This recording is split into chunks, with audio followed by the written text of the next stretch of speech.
Assalamualaikum warahmatullahi wabarakatuh. Perkenalkan, nama saya Wilda Salsa Aidina dengan NIM 315024000055. Saya mahasiswa dari Pendidikan Agama Islam angkatan 2024. Saya semester 3. Di sini saya akan melaksanakan pembelajaran mandiri dengan matkul Sejarah Pendidikan Islam. Baik, pada kesempatan kali ini saya akan menjelaskan tentang Khulafaur Rasyidin. Nah, sebelumnya udah ada yang tahu belum itu Khulafaur Rasyidin itu apa? Nah, jadi Khulafaur Rasyidin yaitu adalah para khalifah atau pemimpin yang mendapat petunjuk. Khulafaur Rasyidin itu ada 4 khalifah pertama setelah wafatnya Rasulullah. Nah, yang pertama itu ada Abu Bakar As-Siddiq, Utsman bin Affan, Umar bin Khattab, Ali bin Abi Thalib.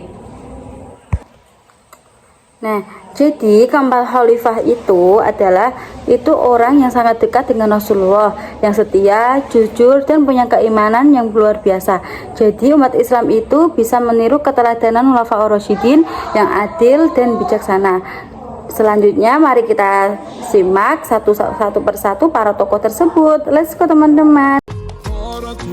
Inilah para tokoh Khulafaur Rasyidin. Yang pertama ada Abu Bakar As-Siddiq, yang kedua ada Umar bin Khattab, yang ketiga ada Utsman bin Affan, yang keempat ada Ali bin Abi Thalib. Mari kita simak penjelasannya.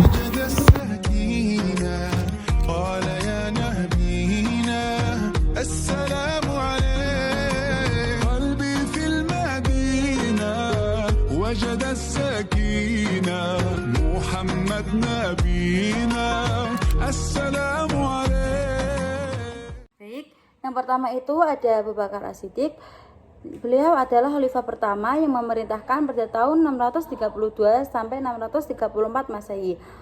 Beliau juga dikenal kesetiaannya kepada Rasulullah SAW. Beliau berhasil menumpas gerakan murtad dan nabi palsu. Baik, yang pertama saya akan menjelaskan tentang Abu Bakar As-Siddiq. Nah, Abu Bakar As-Siddiq itu nama aslinya itu Abu Bakar bin Abu Quhafah At-Taimi. Julukan As-Siddiq artinya yang sangat membenarkan, karena beliau selalu membenarkan setiap perkataan Nabi, termasuk waktu peristiwa Isra Mi'raj yang sulit dipercaya banyak orang. Beliau lahir tahun 573 Masehi di Mekah dan beliau wafat tahun 634 Masehi. Nah, Abu Bakar As-Siddiq yaitu khalifah pertama yang memerintahkan dari tahun 632 sampai 634 Masehi. Kedua, beliau dikenal karena kesetiaannya kepada Rasulullah SAW. Nah, dan beliau berhasil menumpas gerakan murtad dan nabi palsu. Selanjutnya, gaya kepemimpinan Abu Bakar dikenal sangat sederhana, lembut, dan dapat tegas dalam kebenaran.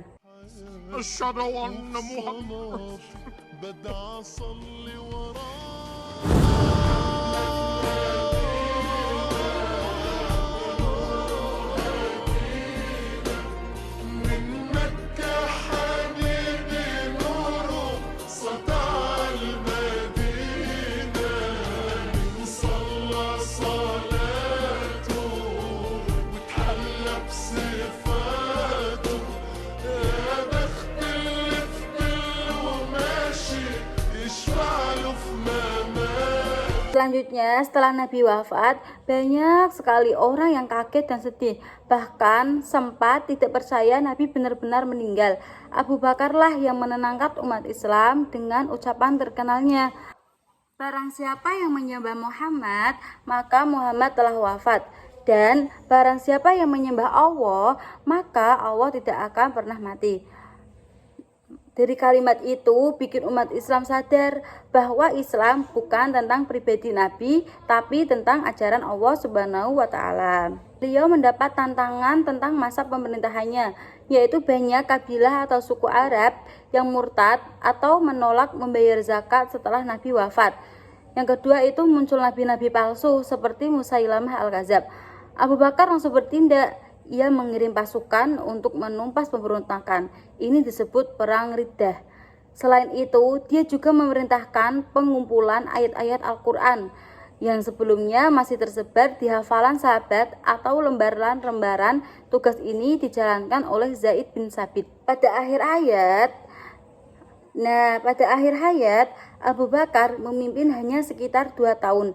Sebelum wafat, ia menunjuk Umar bin Khattab sebagai penggantinya. Ia wafat dengan sangat sederhana, tidak meninggalkan harta, bahkan kain kafannya pun dibayar dari uang sendiri. Nah, maka dari itu umat Islam telah meniru keteladanan Abu Bakar As-Siddiq yang begitu jujur dan setia. Berikut adalah detik-detik Khalifah pertama Abu Bakar As-Siddiq meninggal dunia. Beliau wafat karena sakit yang dideritanya selama sekitar 2 minggu, yaitu penyakit demam tinggi yang membuatnya terbaring pas sakit. Penyakit ini diperkirakan berawal dari mandi pada hari yang sangat dingin. Beliau meninggal dunia pada tanggal 22 Jumadil Akhir tahun 13 Hijriah atau sekitar 23 Agustus 634 Masehi, dan beliau dimakamkan di samping makam Nabi Muhammad di Madinah.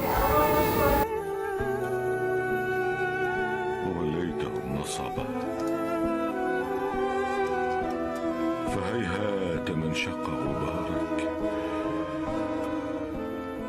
فكيف اللحاق بك إنا لله وإنا إليه راجعون رحمك الله يا أبا بكر. Baik, yang kedua saya akan menjelaskan tentang tadi siapa ya penggantinya Abu Bakar As-Siddiq. Masih ingat enggak kalian? Oke, jadi penggantinya Abu Bakar As-Siddiq yaitu Umar bin Khattab. Beliau adalah khalifah kedua yang memerintahkan dari tahun 634 sampai 644 Masehi.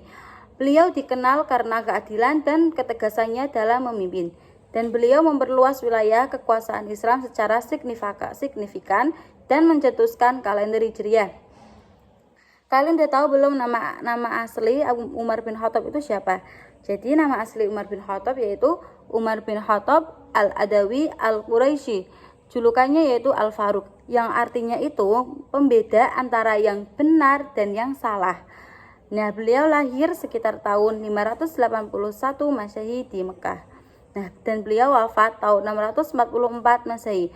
Beliau wafat itu dibunuh oleh seorang budak Persia bernama Abu Lu'lu'ah sebagai khalifah lewat wasiat dan keputusan langsung dari Abu Bakar As-Siddiq agar umat Islam tetap bersatu dan punya pemimpin yang kuat. Dan gaya kepemimpinan beliau yaitu Umar dikenal sangat tegas, disiplin dan adil.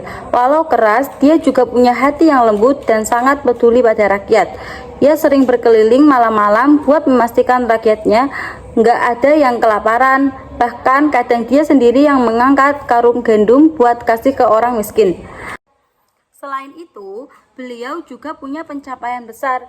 Yang pertama yaitu ekspansi wilayah. Di masa Umar, kekuasaan Islam meluas pesat, menaklukkan Persia, Suriah, Mesir, Irak, dan sebagian wilayah Romawi Timur.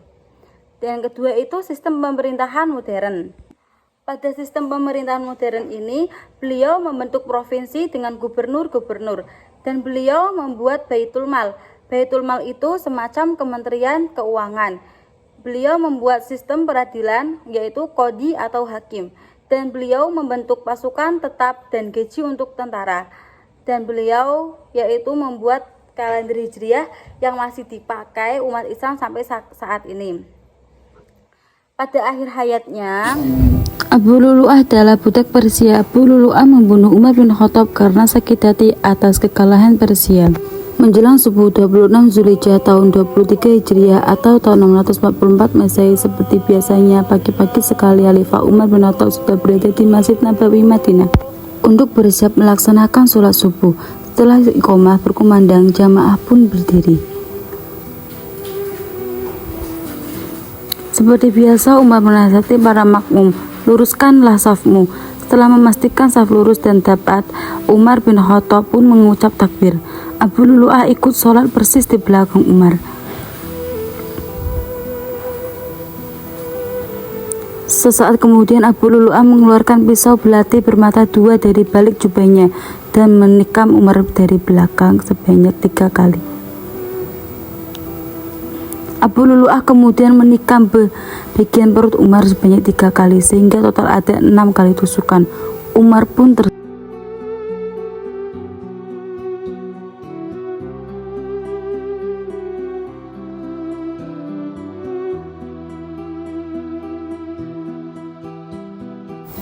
Umar yang terluka lalu dirawat. Dalam sakitnya ia masih mengeluarkan perintah agar digelar musyawarah di antara para sahabat Nabi demi menentukan penggantinya. Ia juga menyampaikan pesan-pesan terakhir kepada para sahabat sebelum mengembuskan napas terakhirnya. Setelah 3 hari menjalani perawatan, Khalifah Umar bin Khattab akhirnya mengembuskan napas terakhirnya. Sesuai wasiatnya, jenazah dikebumikan dekat Masjid Nabawi, berdekatan dengan makam Rasulullah SAW. Baik, yang ketiga saya akan menjelaskan tentang Utsman bin Affan yang dijuluki sebagai kedermawanan dan pengumpulan Al-Quran. Nama lengkap beliau yaitu Utsman bin Affan bin Abil As. Beliau dijuluk Dzunuraih karena pemilik 2 cahaya, karena menikahi dengan 2 putri Nabi yaitu Ruqayyah dan Ummu Kulsum. Utsman bin Affan dijuluki Dzunurain, pemilik 2 cahaya, karena dia menikah dengan 2 orang putri Rasulullah SAW. Para ulama berkata, dalam sejarah tidak pernah ditemui orang yang menikah dengan 2 orang putri seorang Nabi selain Utsman bin Affan. Karena itulah dia dijuluki Dzunurain. Utsman bin Affan adalah salah satu dari 10 orang sahabat yang dijamin masuk surga dan salah seorang sahabat yang mengumpulkan Al-Quran. Beliau lahir pada tahun 576 Masehi di Mekah dan beliau wafat pada tahun 656 Masehi.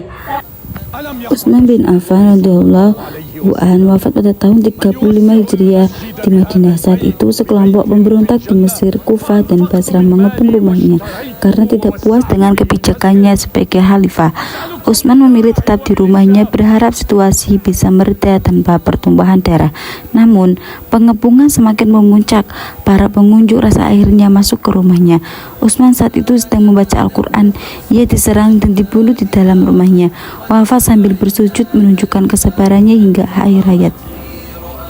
Kematian Utsman memicu kesedihan umat Islam dan menjadi awal dari konflik politik yang dikenal sebagai fitnah.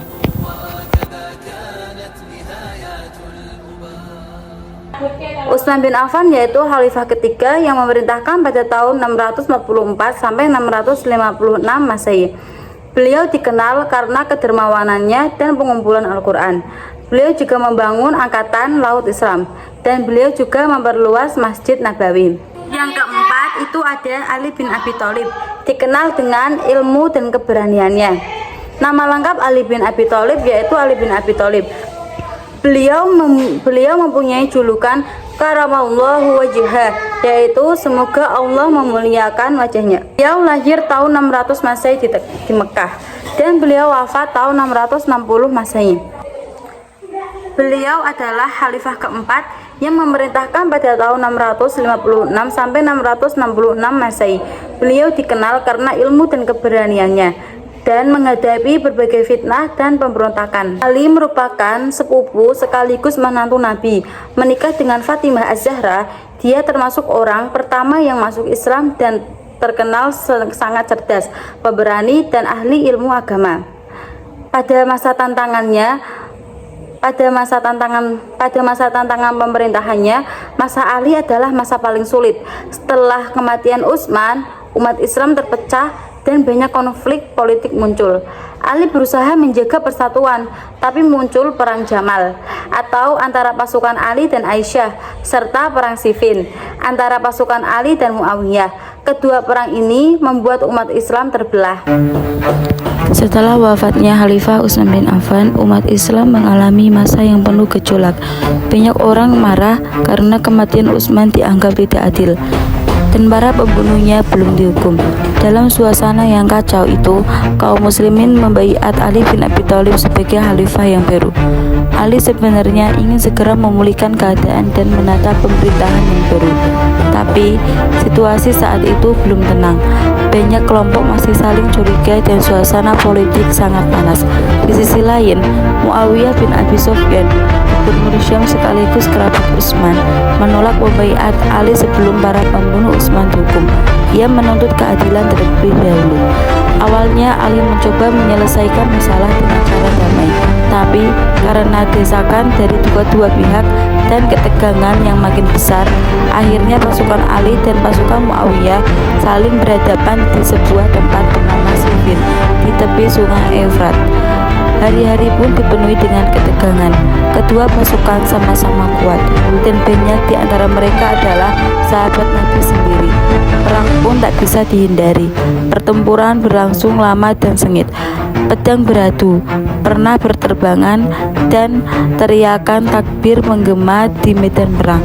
Namun, di balik semua itu, mereka sadar bahwa mereka sedang melawan sesama muslim, dan itu membuat banyak orang menangis dalam hati. Ketika pasukan Muawiyah mulai terdesak, Amr bin As, penasihatnya, mengangkat sebuah ide. Ia berkata, "Angkatlah mushaf Al-Quran di ujung tombak, dan ajakan mereka berhenti perang. Katakan bahwa kita menjadikan Al-Quran sebagai hakim." Melihat itu, banyak pasukan Ali tersentuh. Mereka berhenti bertempur dan memohon pada Ali agar menerima ajakan itu. Ali tahu itu hanyalah siasat, tapi ia tidak ingin perpecahan makin parah. Jadi ia pun setuju untuk menghentikan perang. Setelah itu, kedua pihak sepakat melakukan tahkim, yaitu perundingan damai dengan menunjuk wali masing-masing untuk menyelesaikan masalah. Namun, hasilnya tidak memuaskan. Perundingan malah menimbulkan perpecahan baru di antara umat Islam. Sebagian pasukan Ali menuduhnya salah karena menerima tahkim, dan dari situlah lahirlah kelompok Khawarij yang menentang Ali dengan keras. Perang Siffin pun berakhir tanpa pemenang yang jelas. Namun begitu, Ali tetap dikenal sebagai pemimpin yang adil dan berani menegakkan kebenaran walaupun di masa penuh fitnah. Ali wafat setelah ditikam oleh seorang dari kelompok Khawarij bernama Abdurrahman bin Muljam saat sholat subuh di Kufah atau Irak. Ali bin Abi Thalib adalah sosok yang pemberani dan cerdas. Beliau adalah gudang ilmu pengetahuan. Selanjutnya ada pencapaian Khulafaur Rasyidin. Yang pertama itu Abu Bakar As-Siddiq, yaitu menjaga persatuan umat Islam. Yang kedua yaitu Umar bin Khattab, membukukan Al-Quran. Yang ketiga itu ada Utsman bin Affan, memperluas wilayah kekuasaan Islam. Yang ketiga itu ada Ali bin Abi Thalib, yaitu membangun sistem pemerintahan yang adil. Melalui sejumlah prestasi yang luar biasa, Khulafaur Rasyidin mampu mengangkat umat Islam ke puncak kejayaannya. Nah, sifat-sifat teladan yang perlu kita patut yaitu ada adil dan bijaksana, dermawan dan sederhana, adil dan bijaksana, setia kepada Allah Subhanahu. Nah, dari berbagai cerita yang tadi sudah saya sampaikan, maka sifat yang harus kita contoh yaitu ada adil dan bijaksana, dermawan dan sederhana, dan setia kepada Allah Subhanahu wa taala. Selain itu ada nilai-nilai dari kepemimpinan Khulafaur Rasyidin yang harus kita contoh. Yang pertama itu ada kesederhanaan. Mereka hidup sederhana, gak memanfaatkan jabatan untuk kekayaan pribadi. Dan yang kedua itu ada keadilan. Mereka selalu menegakkan hukum, bahkan terhadap diri sendiri dan keluarganya. Yang ketiga itu ada kepedulian sosial. Semua sangat peduli terhadap rakyat kecil, terutama fakir miskin. Yang keempat itu ada ketaatan pada Allah dan Rasul. Semua keputusan diambil berdasarkan ajaran Islam. Yang terakhir itu ada tanggung jawab besar. Mereka sadar bahwa jabatan khalifah bukan kehormatan, tapi amanah yang tepat. Khulafaur Rasyidin adalah teladan bagi kita dalam memiliki sifat-sifat kita. Dari keempat Khulafaur Rasyidin tadi, pelajaran yang bisa diambil yaitu yang pertama yaitu pentingnya persatuan dan kesatuan umat Islam. Yang kedua yaitu berpegang teguh pada Al-Quran dan Sunnah. Yang ketiga yaitu kepemimpinan yang adil dan bijaksana. Yang keempat itu kedermawanan dan kesederhanaan dalam hidup. Kesimpulan dari Nah, jadi kesimpulannya yaitu zaman Khulafaur Rasyidin ini dianggap sebagai zaman emas Islam yang pertama. Dalam waktu 30 tahun, Islam menyebar ke berbagai benua.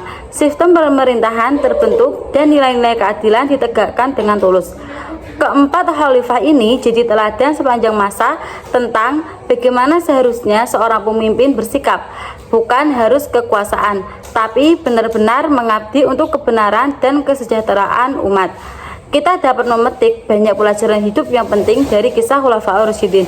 Islam banyak memperoleh manfaat dari kepemimpinan Khulafaur Rasyidin.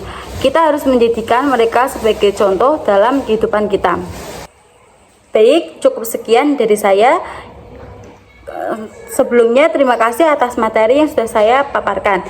Saya memohon maaf atas kesalahan dan ucapan yang tidak berkenan jika saya salah mengasih penjelasan. Wallahu muwaffiq ila aqwamit thoriq. Wassalamualaikum warahmatullahi wabarakatuh. Bye bye.